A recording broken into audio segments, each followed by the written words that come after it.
I don't, if I take this out, then everybody will hear it. No. come home to America and then denied the right to vote, what does that say about us? I used to think about when I looked at my grandmother who worked for $2 a week, and she would save pennies and nickels. She couldn't afford to save quarters, not from $2 a week where she had her whole earning that she had to pay for her transportation backwards and forwards to work, buy a poll tax. And because she was black, she could only vote in the general elections because the primaries was white only. White only. And it was not until almost in the early 60s until we got a right to do that. And just think about that. Do you think that polling place was close? No. And transportation was not accessible as it is today for her.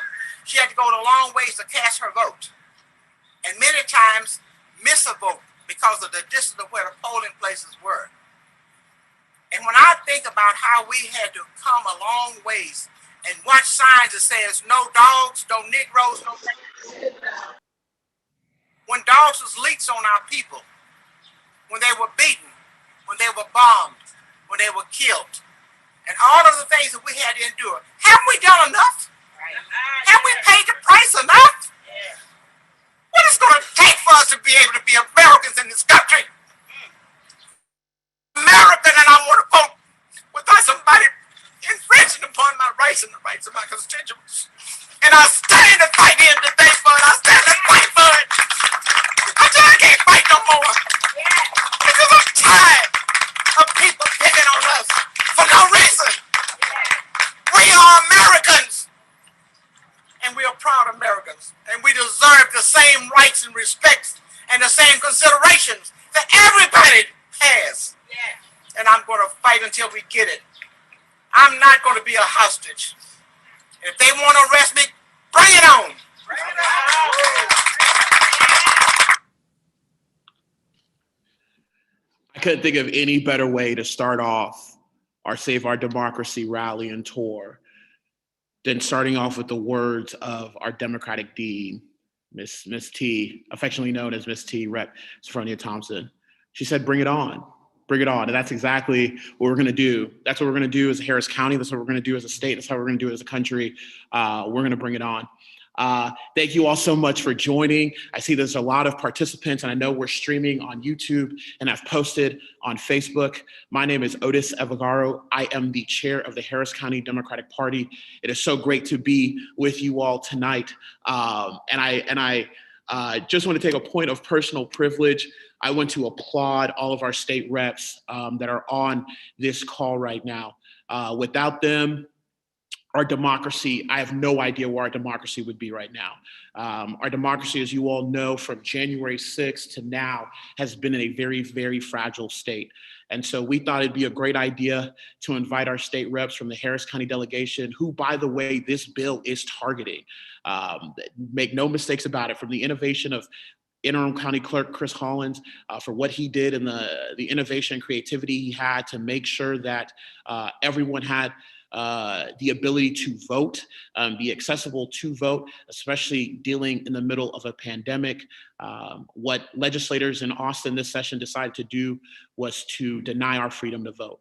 And so I want to take time and thank Dr. Alma Allen, who represents House District 131, Ann Johnson, who represents House District 134, Sean Rosenthal, who represents House District 135, Representative Wu, I know he just texted me, said he's going to be on, but he's coming on, who represents District 137, Rep. Jarvis Johnson, who represents House District 139, Armando Wally, who represents District 140, Miss T, who represents 141.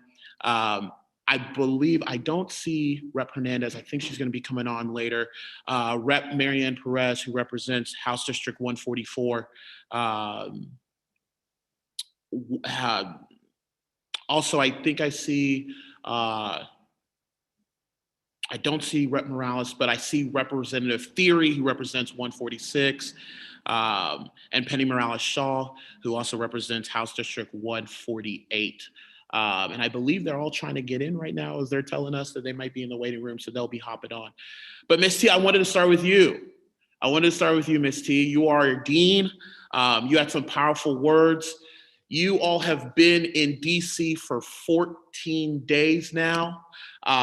Please tell the people, since breaking quorum, why it's important that you all are there, why your colleagues are there, and what's on the line. Good. Let me tell you why we're here. We're here to raise the awareness of the plight that we're in Texas. And we're talking to the people on the Hill, congresspersons and senators, to tell them how important our right to vote is to us and our constituents that we represent. We want the same consideration, the same rights that every American is promised under the Constitution of the United States and the Texas Constitution. And whether or not that we are people of color should not matter, because we're all Americans and we should have a say in our democracy. We want to make sure that our constituents have a say in their democracy and being able to participate and choose their leaders, persons that they want to represent them at all levels of government. And there should not be any intimidation. There should not be any suppression of the vote. People should have a right to go out and vote and not feel intimidated by people coming into their district looking like the Proud Boys who want to deny them the right to participate. Those are the reasons why we're here. We want to raise the awareness and the urgency of why it is important that we participate and not have our votes suppressed, not have our constituents intimidated when they go to the polls to cast their votes. We want the Congress to understand that they need to act and act soon in order that we can protect our constitutional right. That is the right to participate in our government, the right to have our say. I appreciate those words, Rep Thompson, Ms. T. For Representative Wu, Representative Wally, Representative Jarvis Johnson, please tell the folks how this voting bill pushed by the Texas Republicans makes it harder for Texans to vote, particularly Black and other minority Texans. You going to name it? Yes, Jarvis Johnson, Rep Wally, or Rep Wu. All three of you can go, and anyone else can also hop on and discuss as well. So specifically say it one more time, you said how does it do what? How the voting bill pushed by the Texas GOP, how does it make it harder for Texans to vote, particularly Black and other minority Texans? Well, I think one of the most egregious parts of the bill is empowering and weaponizing poll watchers. You're going to find that those poll watchers that can come from any walk of life, primarily we anticipate these are going to be people like the Proud Boys that are going to be partisan poll watchers that are going to come into our communities and use intimidating factors. And the intimidation that anybody who was born pre-civil rights era understand what it looked like back then. What did voter suppression look like? There were KKK members standing at the door intimidating you. There were police officers. They were doing everything they could physically. But now here we are in 2021, and they're simply trying to create another obstacle by having someone come in and threaten and intimidate election judges, where we've given them all power to do whatever they want, but certainly don't give that power back to the election judge in the event that this individual can commit a felony, make threats, use intimidating factors all day long. So that's one of the most egregious things that I certainly look at and realize that it's going to be very harmful to our communities. Hey, Otis, I'm happy to talk a little bit about it, but I really want to say that before, we're like all of us here, when we talk about the different parts of the bill that are bad, we're talking about like 1/50th, 1/100th of all the things that are wrong with this bill. The whole point of the Republicans doing it this way is that for them to do a whole lot of tiny little things that seem inconsequential, but when you start adding them all together, it's a really big deal, right? And the way I've talked about it is like, in the past, they just did a poll tax. And the Supreme Court says you can't do a poll tax. But what if they took the poll tax and they split it up into 100 little pieces, and they just kind of like threw the little jagged pieces on the ground? And for most people, they'll just walk right over them. But for a lot of people in our communities, in Black communities, in brown communities, in Asian communities, in the disabled community, in the elderly community, in any poor community, that they're walking barefoot to go vote, they're going to start picking up a lot more of these little pieces. And that's the entire point, that people who have cars, people who have a lot of resources, they go right over it. So I'll tell you, just on point, one of the things in this bill that most offends me personally, right, is the stuff about assisting other people. Because long before I got elected to office, I helped take my parents to go vote. I helped take my neighbors to go vote. I helped take friends to go vote. And when I was at the polling site, I helped people translate. I helped people figure out what things were. And there's some people who said like, look, this type is too small for me. Can you read it to me? There's people who said like, look, I'm not comfortable voting for these propositions. I don't know what it means. Could you explain it to me while I'm voting? And all those things are now criminalized in this bill. All those things that made me a good son, made me a good neighbor, made me a good Samaritan, and made me a good American. All those things are now criminalized, because if I go do any of those things and I don't fill out an affidavit and fill it out down to a T, and it has to be perfect, I could be subjecting myself to criminal penalties. And so would every other person trying to be a good son, trying to be a good neighbor, they would be criminalizing themselves. And this is the type of stuff that tries to add additional cost, right? It doesn't have to be just a tax that you pay with actual money, but time is money. And if you don't have the ability to pay in terms of time, and all these things increase additional time, then you can't go vote.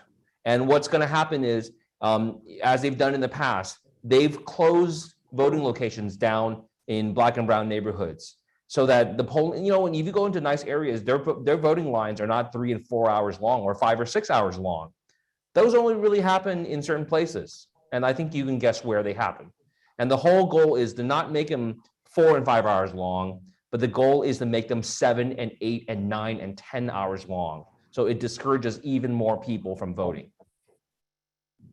So Otis, a couple of, just to add upon that, obviously what Jarvis talked about, the voter intimidation component of it, the assisting of voters like elderly and disabled, great points. The ones I would add, particularly for Harris County, would be obviously banning 24-hour voting, but also, banning to a certain extent curbside voting as well, right? So they want you to vote within a structure. And so they kind of define what a structure means. But in the bill, I have a copy of the bill. One of the things that's really egregious as well is as it pertains to mail ballots. And the simple point about mail ballots is when you register to vote, you might have used your social security number or your Texas driver's license or ID, state issued ID. And if that doesn't match what you placed on the mail ballot itself, and you have to put it in that carry envelope and then another envelope, if those two numbers don't match, meaning what you put on your voter registration card, what's on file at the voter registrar, compared to what you are actually putting on your mail ballot, they can reject that ballot if they don't match, right? And so that's a very nefarious way, very sneaky way of rejecting ballots, particularly for our seniors. And look, what's interesting about this whole regime, particularly about mail ballots, and my other colleagues, I want to give them time to talk too, but is really how they go about precision-wise doing this bill. It's a 47-page bill, but it doesn't have to be so open and blatant, but it actually is. It actually is in the bill when you read it, and so it's a real sneaky way of doing it. for many of us, the right to vote is very sacred, and that's why we're here, right? That's why we've come and used very extraordinary measures to come and break quorum and be here and advocate for a federal solution, but also to elevate the issue nationwide. I think we've to that extent we've done that, but the bill itself speaks for itself when you read it, and it's real sneaky. But I'll let some other folks include. I know I have Penny, Representative Penny Morales Shaw on next to me here, so I just want to give her an opportunity. Thanks, Armando. I'll chime in with a couple more points about making it difficult, and it's not just difficult; it's the circumstances that it creates to make for a more intimidating environment, a chilling environment if people are worried about pitfalls that they're not aware of. And really, overall, this bill creates a lot of pitfalls for innocent, ordinary people who are either trying to assist voters, who are trying to vote themselves, or are trying to register to vote, to fall into and be subject to criminal penalties. And that's part of our biggest problem with the bill. I'll give you an example. There's a section that talks about voter registration. If you make a mistake, if you're an honest person, like some of the people we see that are being criminalized now, and they try to register to vote, and they do so mistakenly, or they some kind of error, they're now under this bill subject to a potential attorney general investigation.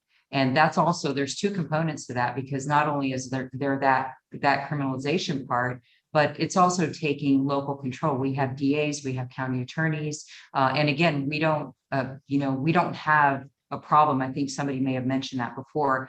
Elections haven't been proven to be problematic with wrongdoing and a track record of these kind of problems that this bill purports to address. So to try to remove local control of how we run our polls, who decides what's lawful, who decides who that law applies to, that's really the overview of what this bill does. It makes new rules about what's lawful, who gets to determine and prosecute what's lawful, and who that gets applied to. And as we know, all bills don't get applied to everyone equally. And that's a big part of the problem that we have with this bill. Hi, Otis. It's Rep Theory. Can you hear me? Yes, and I was just about to go to you as well, too, and so it's great timing. I also wanted to pick up this conversation with Rep Perez, Rep Johnson, Rep Rosenthal, and Rep Theory. You all have made tremendous sacrifices. You're leaving your family here, leaving loved ones here, your friends here. What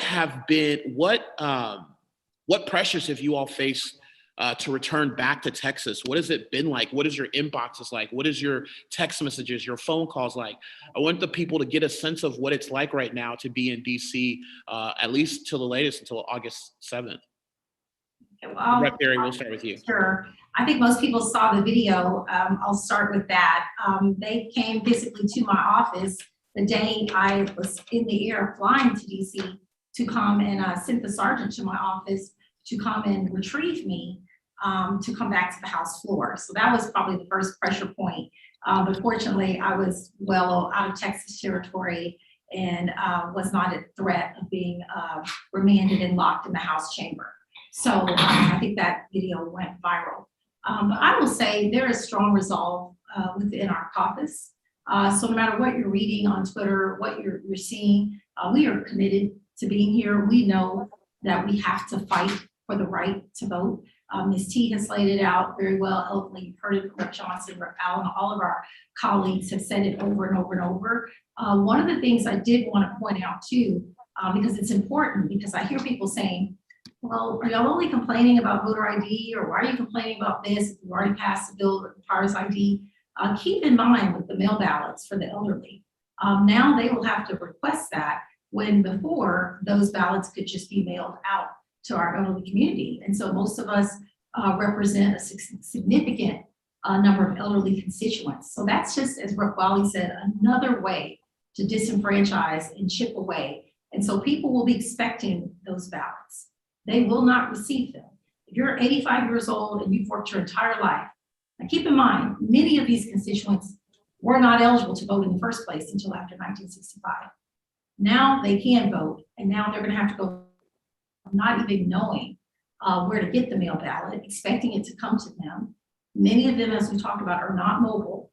They don't have transportation.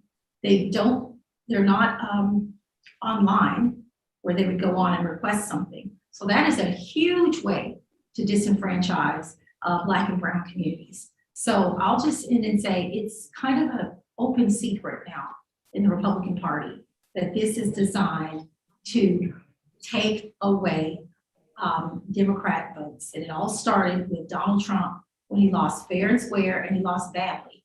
And he went kicking and screaming and saying that there was fraud, even though there was no evidence in any states of any widespread voter fraud. So that's where it started. He issued a command to his troops that they pass legislation to make it more difficult for our side to win fair and square.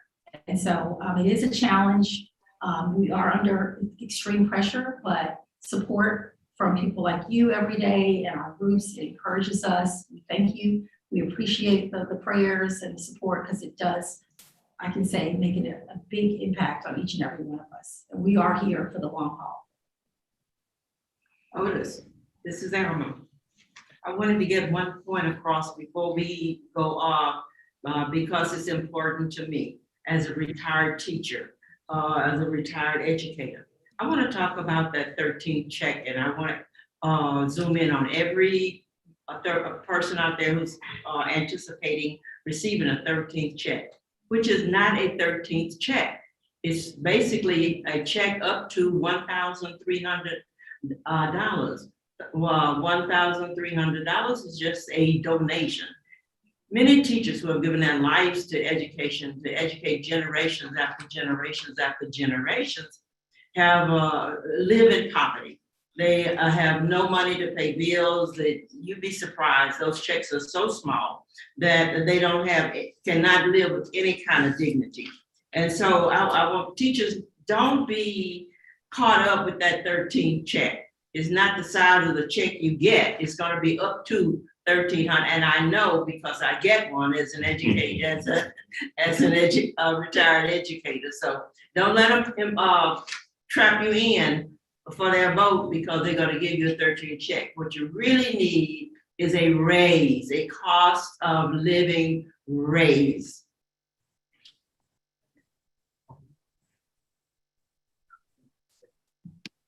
Go ahead, Rep. Johnson, Rep. Rosenthal, Rep. Perez.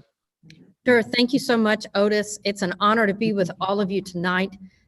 It's great to follow up on our colleagues from Harris County and to let you see the unity of all of us that are up here. We have 57 members who are out, and we have been out for more than 2 weeks. And this is truly a historical event because this is the longest amount of time that any Texas House in history has broken quorum. And we are incredibly diverse across the state, across our professional interests, and in our districts. But the one unifying factor is you can't negotiate away voting rights. And this is about the freedom to vote. And I'm honored that I got to sit on the committee with Chairwoman Dean Thompson, and we listened to you for 23 and a half hours.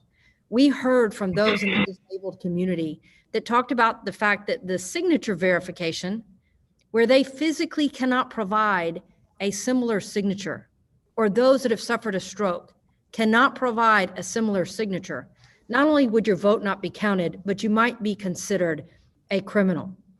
We are seeing an increase in penalties and an attack on what we did in Harris County.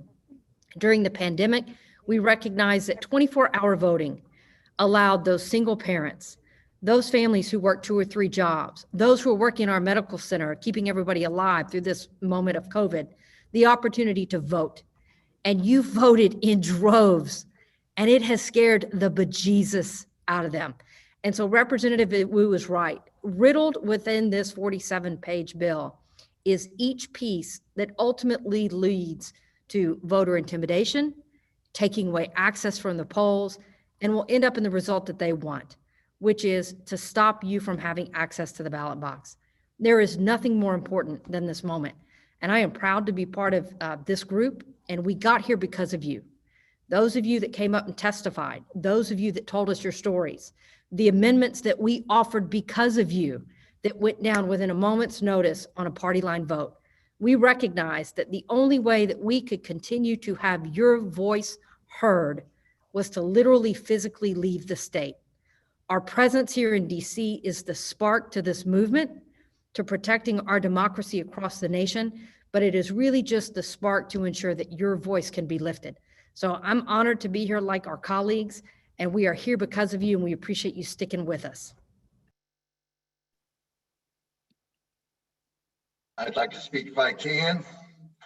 Can you hear me okay? The room I'm in is a little noisy, so I hope you can hear me. We can hear you. So the first thing I want to say is every time I hang out with my colleagues, with these solid Democrats, with these great human beings, I am truly humbled by how freaking great our Democrats are, how hard they fight for you, how hard they fight for our people, how eloquently they express the issues. Like earlier when they were going through some of the stuff that's bad in this bill, I think you get a flavor for what's bad in this bill. And I'd like to speak to the experience of being here, and I would like to try to illuminate for you sort of what's happening out there in the world, the window that we're getting into it here. So for sure, we get a lot of support from folks that are friendly with us, from good Democrats all around the state, all around the country. It's been truly heartwarming and sustaining. We appreciate your love. We appreciate your positive comments and prayers and all of that. And now, for the first time in my life, I've got a few personal trolls following me around on social media. And we've got email campaigns where we're seeing letter writing campaigns where there's a form letter. Everybody sends the same letter to all of our inboxes, and they're trying to intimidate us now. They're trying to literally call us by name. We get, some of the members have had very intimidating voicemail messages, the emails, talking about how they're organizing, how they're animated, how they can't wait to vote us out of office.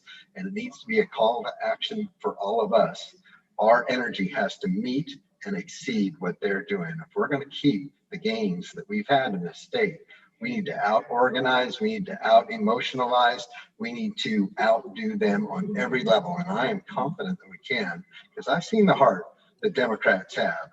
And every piece of hate mail, every troll comment on Twitter, Facebook, or whatever, just fuels my fire to make it happen worse, because we're here fighting for a just and righteous cause. We are here to protect the freedom to vote. They want to erect barriers to voting. They want to make it more difficult, less accessible. They want to intimidate on multiple levels with these criminal penalties and, angry partisans that they're going to let commit felonies inside the voting place. Like, they can literally get up in your face and threaten you, and your election judges won't be able to kick them out until after you give them a warning, after they personally view the activity. Like, they are giving them a free pass to get up in your face, and we have to stop that. And that's why we're all here. We're all unified together. We're fighting for you, and this fight has to go way past this. We got to keep this energy up for election season. So volunteer. We need your treasure, your sweat, your tears. I'll be right out there fighting for it, but nothing motivates me more than this noise we're going through right now. Rep. Perez.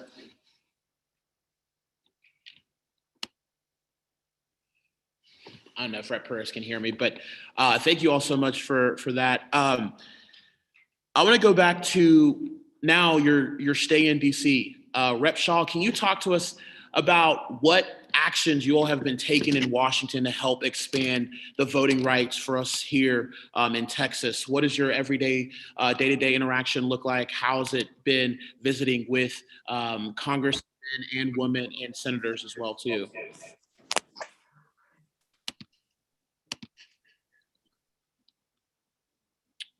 Rep. Shaw, or anyone, feel free to chime in about what your day-to-day looks like.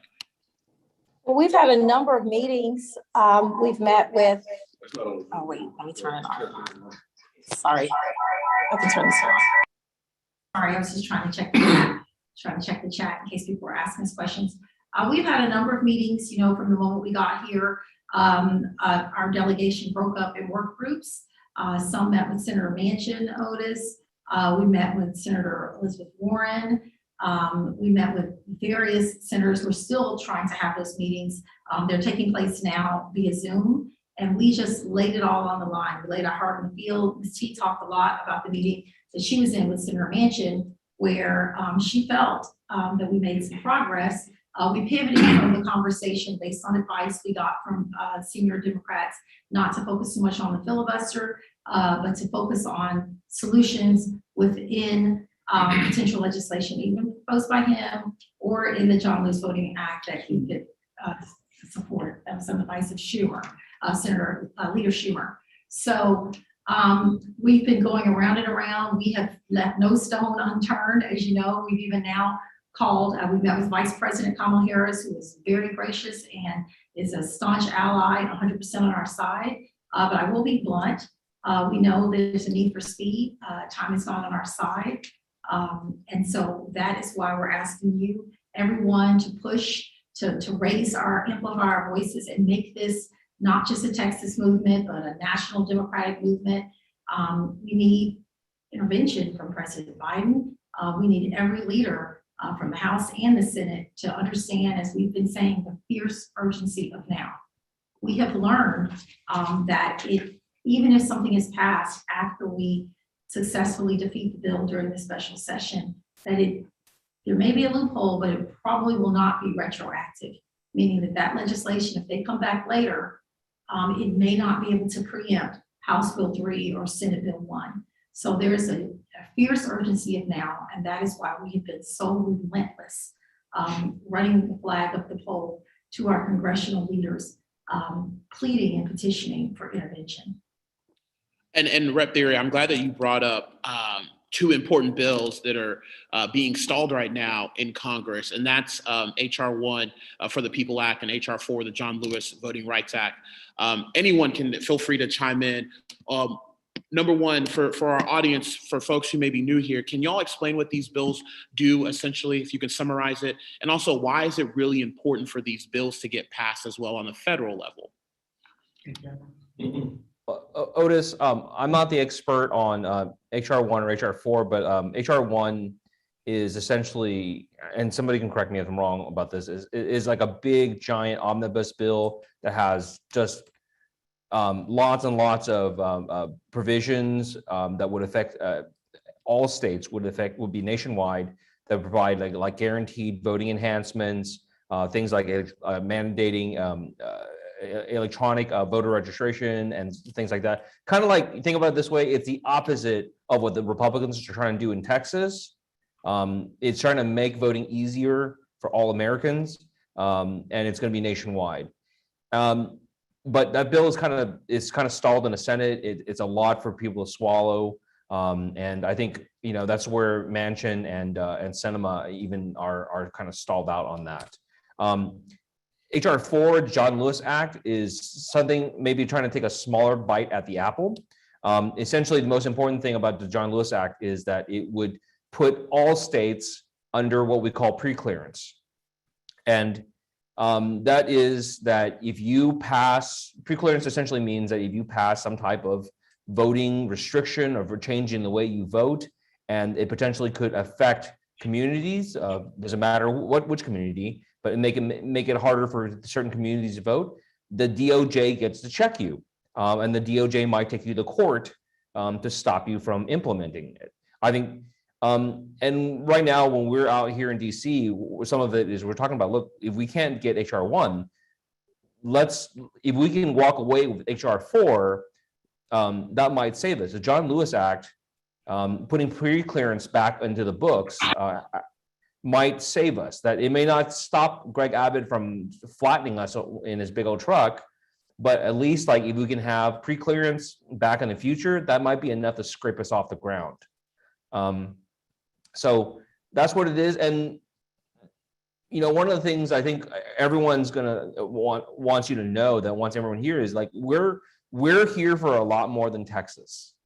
We are not here just for Texans, although we are here for Texans. We're not. But this is a situation much bigger than us, because not only is the Republican efforts to implement these laws nationwide. It's not just in Texas. Texas is just a flashpoint.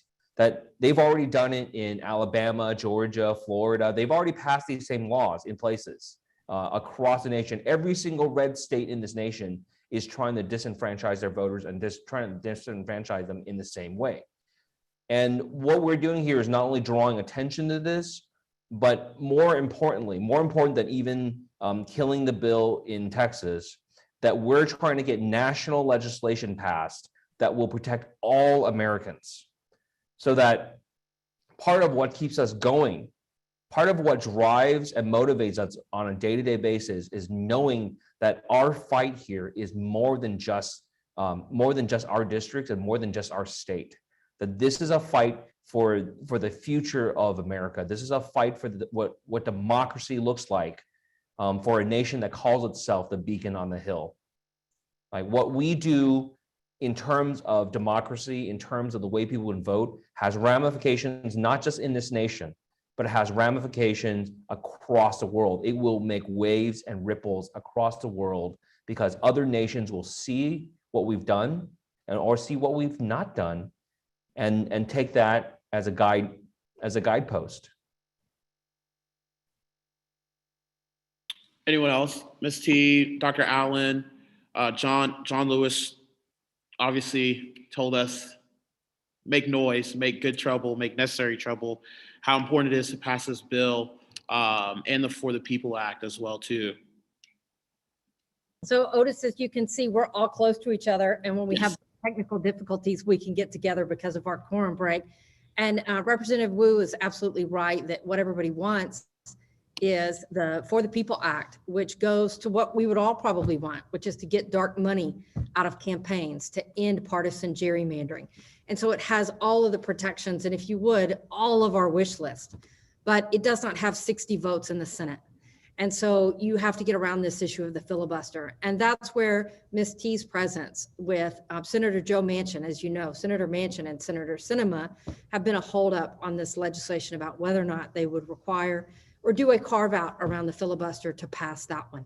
And so our presence here has allowed them to learn what we face in Texas. So when you talk to Senator Manchin about what photo ID means in Texas, that means in Texas that you can have a state issued university ID and that's not good enough to vote, but you can have a gun ID and that's good enough to vote.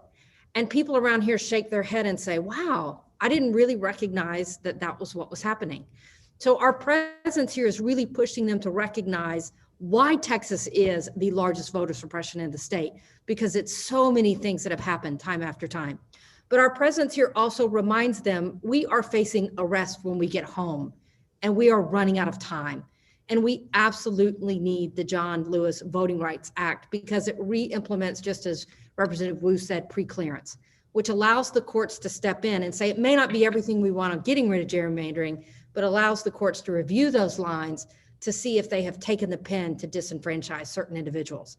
And so that is why we need them to act immediately. And we feel good about the progress that we are making, but it is our presence here and you allowing us to be here and you supporting us in being here that we were able to push the narrative that you have a bunch of Texas legislators who are facing arrest. But we're not the last, because after us, it's going to be one of the any other states that are controlled by Republican legislators that are trying to implement it. And so what we are feeling is being the current stop.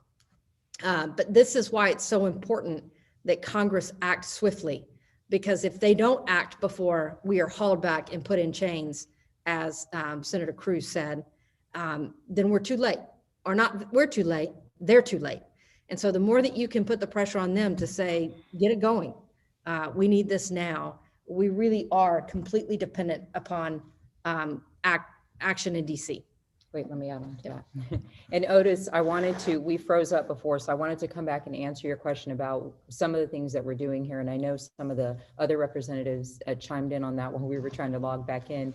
But I wanted to say that a couple of very specific things. For example, last week, a few of us met with the offices of Senator Murkowski and Pat Toomey as part of our effort to continue to have the conversation about why we're here, why it's not only important for Texans to preserve the rights that we do have, which, as other people have mentioned, there are restrictive as they are. We don't want to make them more restrictive, but it's also very important for the rest of the United States.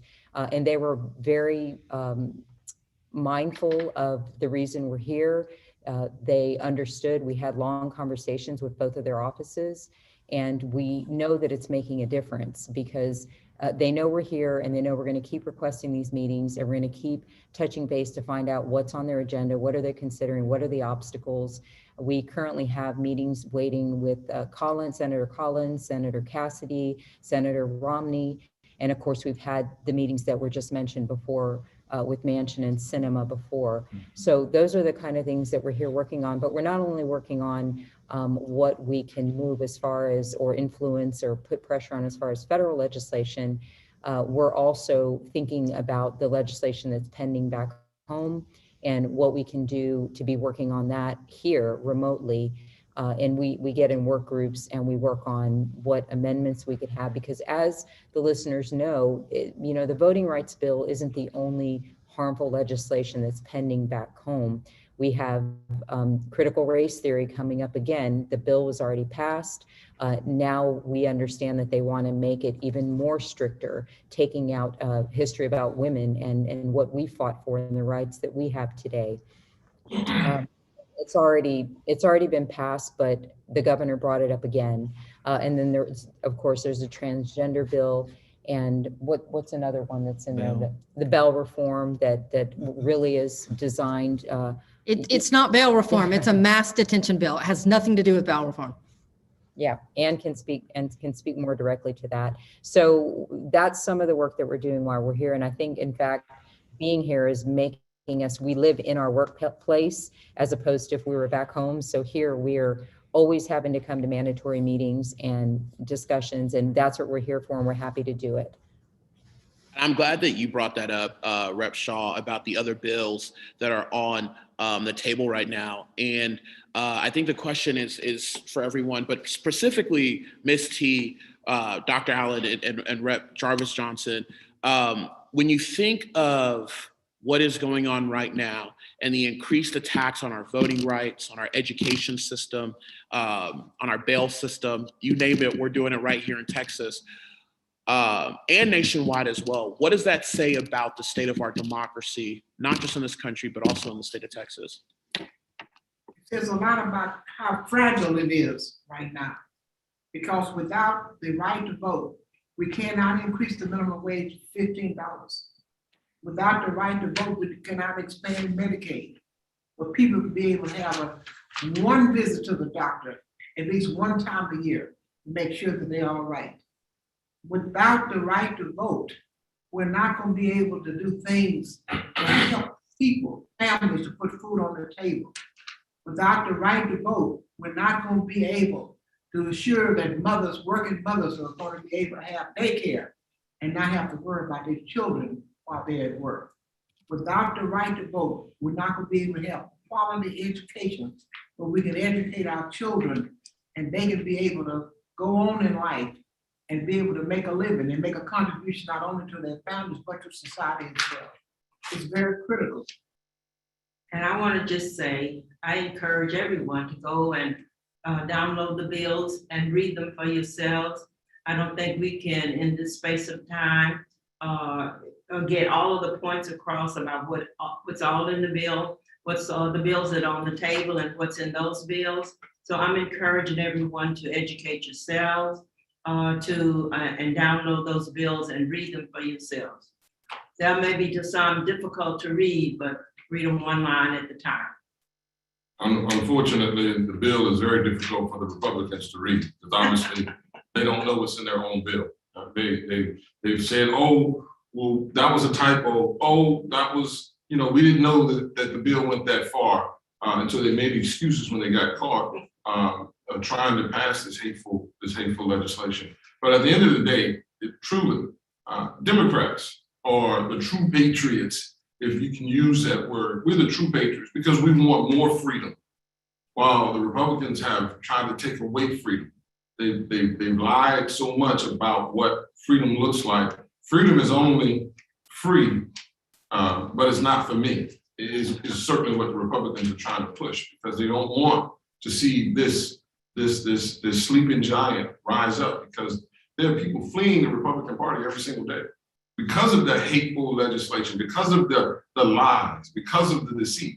And they understand their base is maxed out, while ours is growing. It's growing stronger. More and more people moving to the state, and then more and more people moving to the state are people of color and have looked to be Democrats. So we're working diligently to make sure we preserve everyone's right to vote.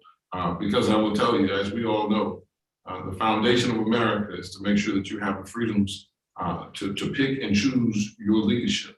But I will also say, by taking away people's freedoms, that's taxation without representation. And that is certainly the foundation of what this country is all about. That's what it was founded on. That's what the American Revolution was fought on.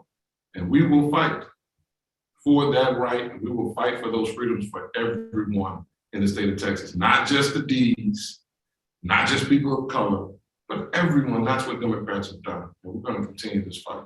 And keep in mind, Otis, it's not just our explanation. Anyone listening can just, the Republicans are openly admitting it now. Like I said, it's kind of an open secret. I urge people to Google today what Representative Steve Toth went on the record saying, which is that he wants an audit only of the counties, of the votes, and only in the counties that went primarily blue. Only the counties that were primarily for President Biden. I mean, that is just flat out on its face an admission that this is completely partisan politicking and that they're truly just trying to disenfranchise the votes of the Democrats.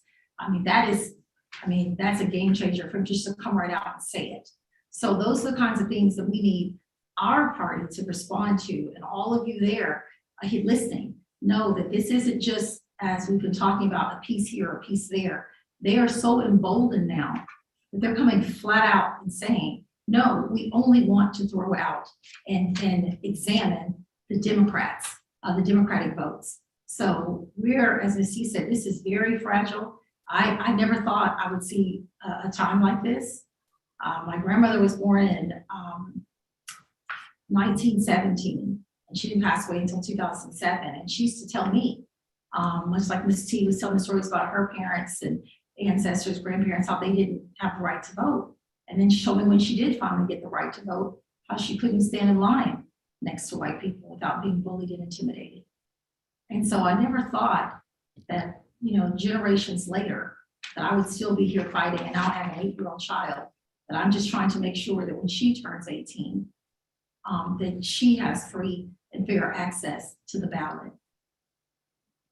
Thank you for that. And Rep, before we go into audience questions, because we do have quite a few questions from folks who are watching, Rep Rosenthal, Rep Wally, anything that you all want to add to the discussion before we move on to questions from the audience? Sure, Otis, and congratulations to you on this new position that you carry, big responsibility. So just want to acknowledge your historic, movement of our Harris County Democratic Party. So let's do this also. I see there's some folks on from Univision 45. I guess some of our friends from the media are on, and I see see them as a panelist here. But I would just briefly, if folks would just give me a little, indulge me here, I will say some words in Spanish just for the folks that are from Univision 45. Yo me llamo Armando Wales, soy diputado estatal de Distrito 140 hacia el norte de Houston. Ya tengo casi 14 años de trayectoria en la legislatura, y esta es la primera vez que en mi vida profesional, política, que somos testigos de una ola de republicanos que quieren disminuir el poder de los latinos, de los afroamericanos, de las personas de Asia en participar en el sistema electoral. Entonces, para nosotros, esto fue una herramienta para que nosotros podríamos parar este proyecto de ley que iba a impactar a nuestra comunidad muy negativamente. Y entonces por eso estamos aquí en Washington, D.C., peleando con, bueno, una para elevar el tema del voto y el poder del voto de todos. Y segunda, para empujar, para presionar el Congreso para pasar una ley legislativa al nivel federal. Y entonces para nosotros es importante estar aquí para presionar a esos miembros de la Cámara del Senado y también de la Cámara Baja, pero obviamente igualmente al presidente Biden para que ellos apoyen el Congreso en un sistema al nivel federal, porque lo que está pasando en estados como Texas, como Arizona, Georgia, Idaho, muchos estados están republicanos están patrocinando leyes que va en contra de la gente. Entonces, por eso estamos aquí. Thanks, Otis, for let me say those few general words in Spanish, and I will, if you want to open it up, or anybody else that wants to chime in on Spanish. No, I love that. Thank you so much, Rep. Wally. It's a great reminder that it's not just, this movement is everyone. It encompasses everyone. It's a great reminder of that. Rep. Rosenthal. Thank you so much, Brother Otis. I also want to acknowledge your historic accomplishment, rising to be the chair of our Harris County Democratic Party, and I'm so proud to serve with you as a colleague, and I am excited for the life that you have lit with us and with the people of Harris County. And I just want to reiterate, you know, we are here together. We're fighting for national voting rights. This is a national full court press that conservatives are bringing, Heritage Society and people that draft the model legislation that's running in all these legislatures. And I want folks watching us tonight to know that with all the other states, with all the other bills, with all the other crap going down all across this country, it was your Democrats here in Texas that finally decided to take a stand. And that's why we're here. We're unified in our effort. We're unified in our heart. And we are here to fight the good fight and make good trouble. And we're not going to stop till we get our way. We are asserting ourselves for you, and you are the folks that put us here. So I'm grateful to everyone who votes, and grateful to you for doing this. And let's take some audience questions. Absolutely. One of the first questions that we've gotten is from Latanya in HD 141. And her question is straight and simple to the point. After August 6th, what's the plan? That's anyone can answer that. Look, we were never under any delusion that Governor Abbott was not going to eventually run us down. We just said that he's going to have to, you know, we're just not going to stand still while he tries to run us down. It doesn't mean that just because he wants to run us down doesn't mean we have to cooperate with him. And we're going to fight this every way we can. What's going to happen after August 6th? We don't know. What is happening here on a day-to-day basis is changing on a day-to-day basis. Every time we go out, we meet with congressional members, we meet with U.S. senators, we try to go ask for meetings with the White House. It changes the dynamic, and I think on some level, the Republicans are seeing that they're getting a black eye out of this. That this looks bad. This makes Governor Abbott look bad as he's trying to run for president in a few more years. I think it's embarrassing for him and makes him look weak on both sides. And I don't know what's going to happen. And if it is required of us, we will do whatever it takes to continue this fight and get whatever victory we can get out of it. But on a day-to-day basis, we're accomplishing what we've set out to do, and that is change the national narrative, bring this to the attention of the White House, bring this to the attention of the American people, move the needle on what people think they need to do to protect the most important civil right that we have as Americans, the right to vote, the freedom to vote. And I think we're doing that every single day. Every single day, y'all gonna help us keep this discussion alive, not just at a congressional level, but in our own communities, to talk to the people in our neighborhood saying like, look, do all the things that our forefathers and our the people before us fought for and sometimes even died for? Does it matter to you? And we need to keep this discussion going. So I'm not really worried about August 6th as much as I'm worried about what are we accomplishing here, and how do we keep this momentum going? I'll also say we would like to go back to Texas and get back to the work that you care about, because we've all been reaching into our districts, and what you are worried about is you're worried about the power grid. You are worried about the increase in COVID cases and the need for us to expand healthcare. You are worried about the increase in gun violence. The problem is we are literally, and you are being held hostage by Governor Greg Abbott. But I think you can see from the strength of all of these people, wherever we need to be on August 7th, August 8th, to continue the fight in the manner that best helps your voice thrive. I think this group is very unified in being there for you. But tell him to call us back for real business and not politics.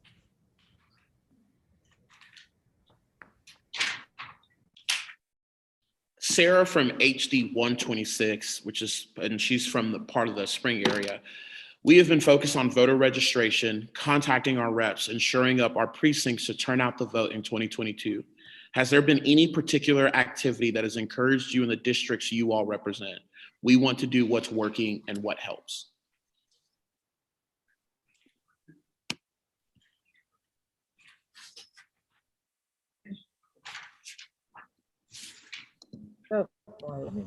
I mean, thank you to the Are you unmuted? to the Okay. you know about the question. I mean, I think we don't have to reinvent the wheel. Nothing beats hard work. Obviously, it takes a lot of folks working together, registering folks, knocking on doors. I really don't think there's a substitute for that person-to-person contact is invaluable. And one of the things that I loved about Mrs. T when I first got elected is, and I'll share just a real quick story, is when we were knocking on doors, she literally grabbed me by the hand, and we went to several precincts in my district, and there was a couple of front yard parties going on, and I was kind of a little shy about just crashing a party. But she she literally grabbed my hand and said, "Come on, baby, we're going to crash this party. We got to, those people probably vote." And so, it was always, something that I always cherish, being a member of the legislature, when Mrs. T literally takes you by the hand and we go crash a couple of, carnes asadas, barbecues in front yards, and we start talking to voters, and she's, literally holding court with folks. And that was invaluable to me, right? So there's really, I don't know what else to say other than, keep on keeping on, and knocking on those doors and registering people, because it's going to take all of that to get to where we need to be. If I can add on to that, and I want to give other people a chance, but I just first want to say thank you for doing that, because the grassroots has been everything. I mean, it was part of the huge contribution for the turnout in 2020 and the changes that we saw because of it. So I want to thank you for the work you're doing, especially since we can't be there doing it personally with you, but with the changes that are being attempted to be made here. I think that when you're out there registering voters, as much as we can educate them as well about their rights at the poll or resources that we can give them, so that, when they do have an issue when they go to vote, they can know that there's help out there, that there's agencies that are on call during voting, that they shouldn't be turned away from a poll, and basically what the IDs they can have to vote with, because from a lot of the conversation that's been going on here have been stories about obstacles that already exist in voting. And one of them is a lot of people being forced to vote with provisional ballots, which is great because they get to do it, but they also have to go through the trouble of going downtown, finding parking, paying for parking, finding the building, finding the clerk's office to go correct and cure that. And that's not always easy to do when you're a 9-to-5er or you're a shift worker. That's not the easiest thing to do. So I think what I would say, and maybe I didn't understand the question correctly, but I would just say thank you for what you're doing, because registering voters is going to be huge going forward. And I always used to say when I was out block walking and doing voter registration drives is we have to make it easy for the public. And that's a big reason why we're in here to tie it together in DC, is because this bill is going to make it harder and create pitfalls that people can easily fall into. So thank you for the work you're doing. Thank you for making it easier for people to register and be involved and to exercise their constitutional rights. Hey, Otis, can I add in one quick thing? I know we're talking about what we're doing for November and voter registration, all this stuff. Can I add one quick thing? If you're out there in the community, please encourage people to get their vaccines, get people vaccinated.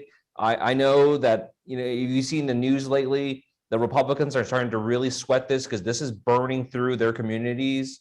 But we still have a large population of minority communities who are not vaccinated. Right now, the deaths in our hospitals are almost 99.9% unvaccinated people. So please, if you're out there in the community, if you're talking to your friends and family, make sure to remind them that vaccines are safe and they're free. Go get them right now.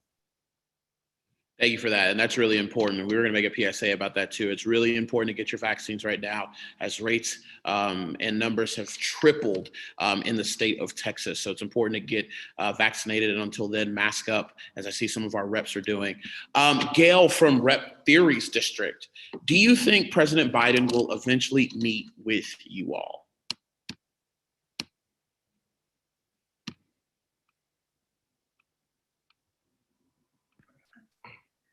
I certainly hope so, Gail.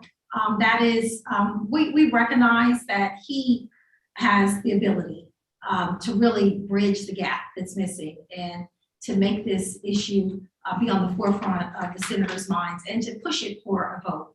So whether he meets with us, I mean, obviously we'd like for him to talk with us and hear us and be more present, but he doesn't really have to meet with us. We just need him to do what he does and use the power and authority that he has to bring the John Lewis Voting Rights Act up to a vote, to use his power and his influence. And that is the privilege of being the commander-in-chief.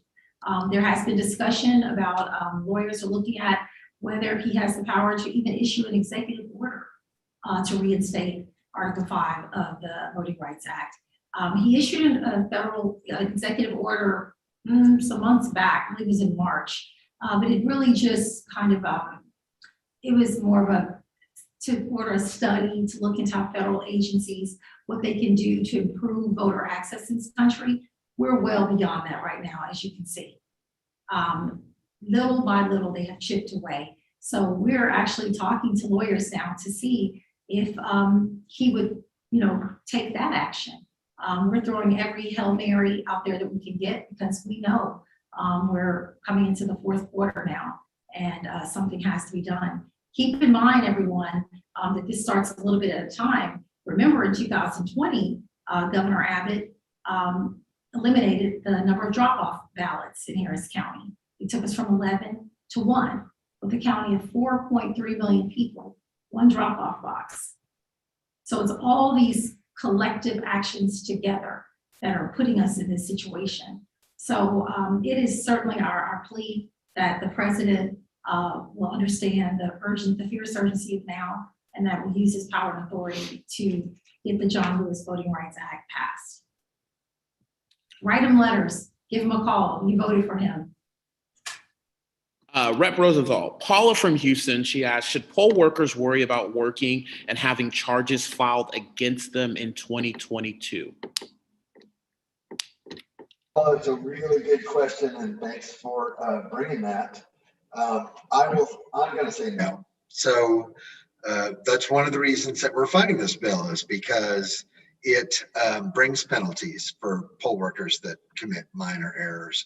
But the way that it is now, that's not.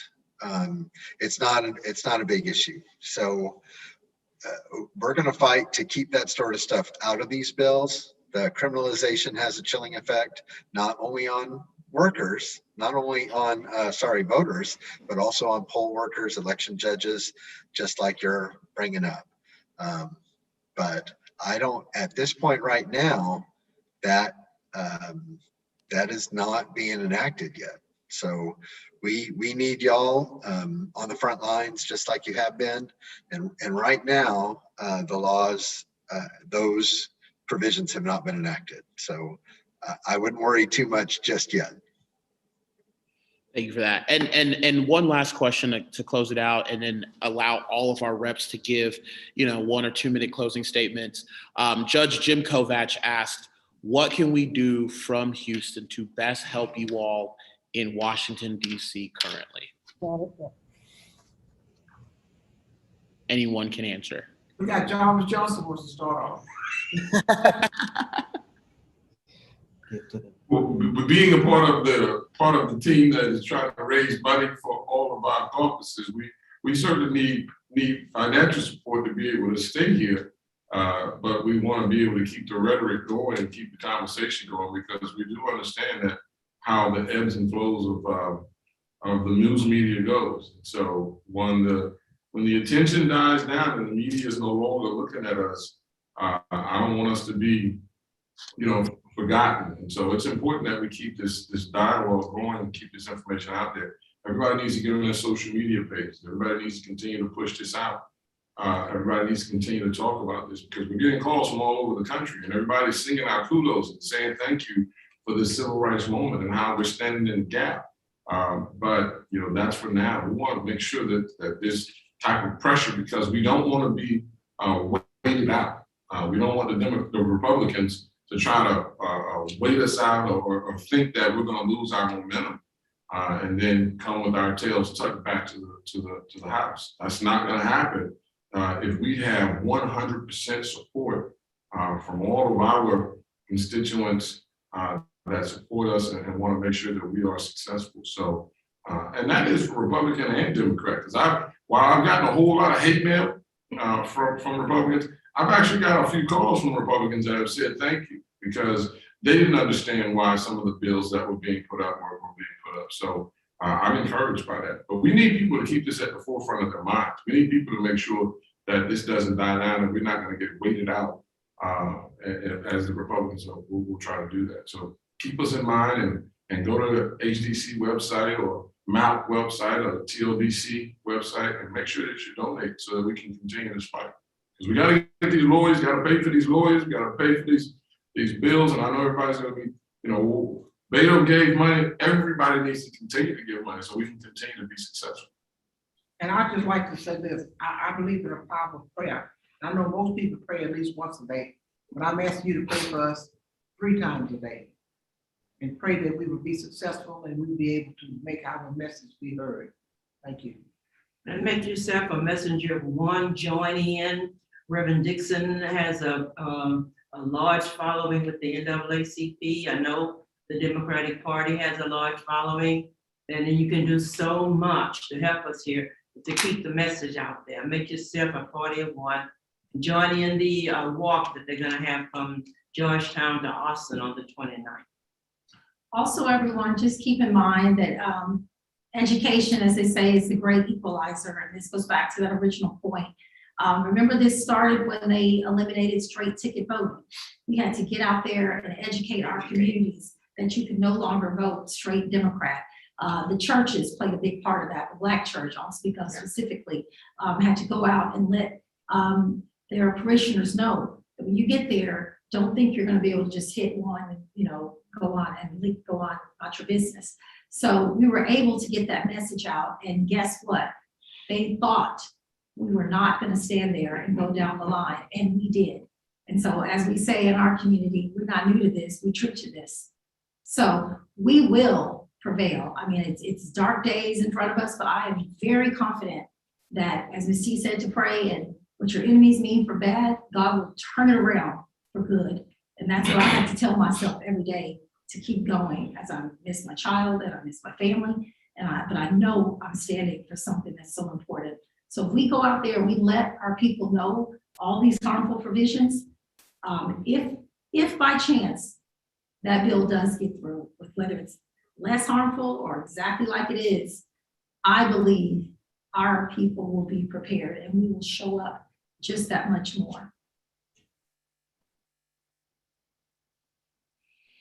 Closing statements from you all before we wrap up. That was my close. That was my close. I dropped the mic.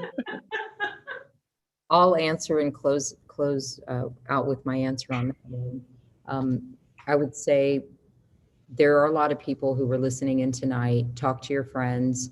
Hopefully you got some good points out of our answers today, explaining where the pitfalls or the problems with this bill is. And just to add a couple more on for you, the question that Rep. Rosenthal answered, we're in a good situation now, and we're trying to preserve that, but poll workers will have to worry about criminalization because in this bill, it creates felonies and it creates misdemeanors for poll workers.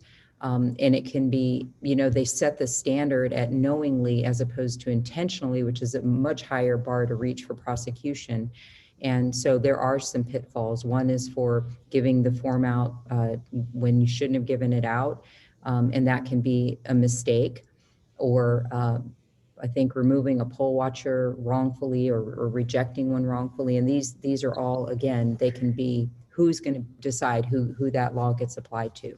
So just to add a little more, but I do think that all of you listening, having conversations with your neighbors, your friends, writing into the editor of newspapers helps, adding the banner to your social media that's online about standing in solidarity with us. All of those things help, along with the other things that my colleagues said. And I thank you for listening in tonight and asking great questions, and for continuing to support and stand with us as we count down these days that we're here to protect the freedom to vote. Thank you.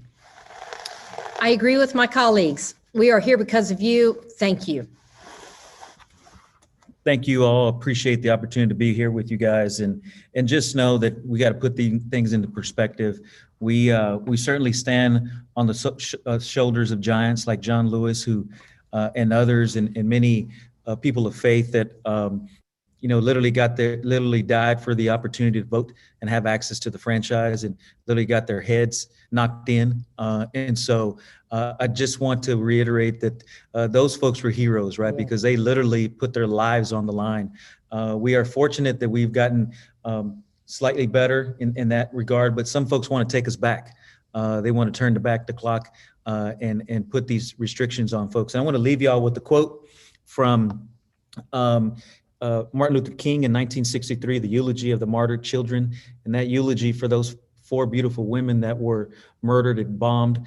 Martin Luther King said in response to those little girls having a voice, and that quote is, "They," meaning these children, "have something to say to every politician," I repeat, every politician "who has fed his constituents the stale bread of hatred and the spoiled meat of racism."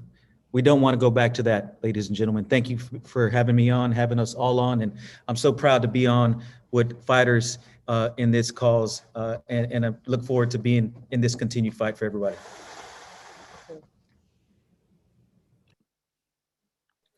Well, maybe I get to bring it home.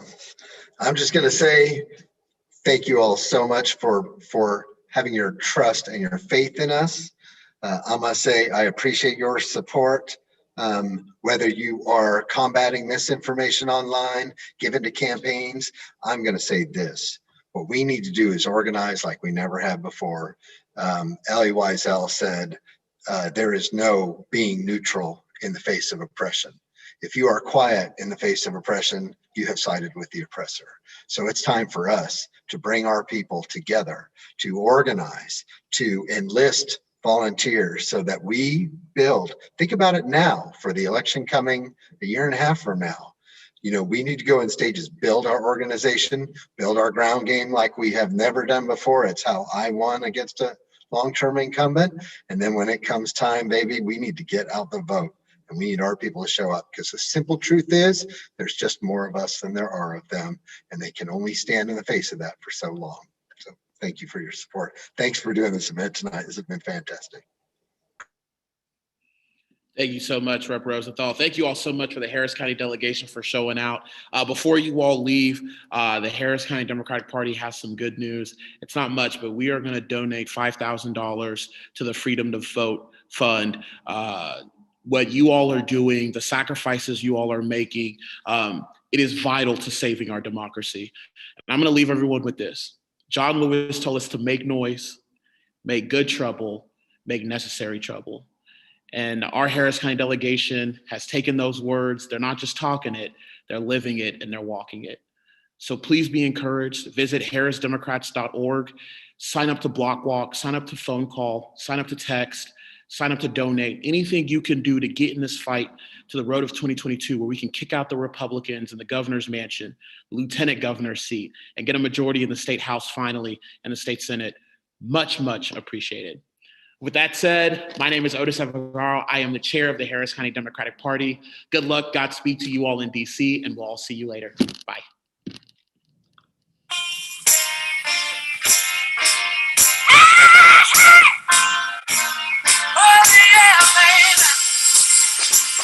Like a fool, I went and stayed too long. I'm wondering if your love's still strong. Ooh, baby, yeah, I'm still delivered.